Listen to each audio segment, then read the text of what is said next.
L'info éco, c'est avec vous, Laura Cambo, ce matin. Bonjour Laura. Bonjour Antoine. Laura, on revient avec vous sur cette visite d'Emmanuel Macron. On l'évoquait dans ce journal au Maroc. Visite qui doit donc sceller le rapprochement franco-marocain sur le plan diplomatique, ça on l'a dit, mais aussi économique. Oui, il suffit pour ça de voir les personnalités qui accompagnent Emmanuel Macron. Donc il y a le ministre de l'économie, mais il y a surtout une quarantaine de patrons. Beaucoup viennent du CAC 40. Tout ce monde vient pour des accords, des partenariats et ils seront signés dès ce soir lors de l'entretien entre Mohamed VI et Emmanuel Macron au Palais Royal. Ces contrats concernent des secteurs stratégiques et les montants en jeu sont très importants. Oui, Emmanuel Macron va d'ailleurs essayer de faire le maximum pour que les entreprises françaises signent une pluie de contrats et c'est un travail de longue haleine.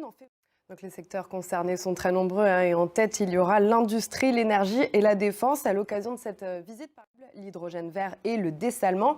Airbus serait aussi en négociation avec l'armée marocaine en vue la vente de 12 à 18 hélicoptères de transport montant autour d'1 milliard d'euros. D'ailleurs, le ministre des Armées, Sébastien Lecornu, fait le déplacement aux côtés d'Emmanuel Macron. Ce soutien de l'Élysée, d'ailleurs, pourrait faire pencher la balance dans les dossiers en cours, Laura. Oui, parmi ces dossiers, la France espère poursuivre l'extension de la ligne de train à grande vitesse entre Tanger et Agadir. L'inauguration du premier tronçon s'était d'ailleurs faite en 2018 pour fournir à Royal Air Maroc des avions, 188 nouveaux appareils. Donc le réchauffement des relations, il est vraiment indispensable pour ces gros dossiers. On l'avait vu en 2022, au plus fort de la crise entre Paris et Rabat, le Maroc avait choisi d'acheter des satellites à Israël pour remplacer les précédents satellites qui avaient été achetés à la France.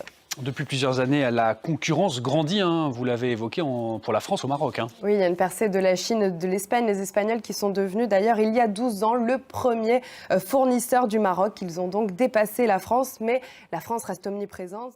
La France est aussi le premier investisseur du Maroc. Côté français, le Maroc est le premier partenaire commercial africain. 1300 entreprises françaises sont présentes sur le sol marocain. Le Maroc est surtout un pari d'avenir pour la France. Oui, puisque le Maroc a su se développer. Il est notamment devenu le leader africain dans la production automobile grâce à l'usine Stellantis à Kenitra, mais aussi grâce aux usines Renault Dacia à Casablanca et à Tanger. On écoute justement le président de Renault au Maroc. Et puis il y a aussi l'industrie aéronautique qui monte en puissance au Maroc avec Safran et Thales installés sur place. Ces réussites, elles pourraient être reproduites dans d'autres secteurs. Coupe du monde de foot en 2030. Là aussi, les acteurs économiques français pourraient s'y intéresser. Merci beaucoup Laura pour ce décryptage économique. Tout de suite, c'est l'heure de votre focus dans À la Une.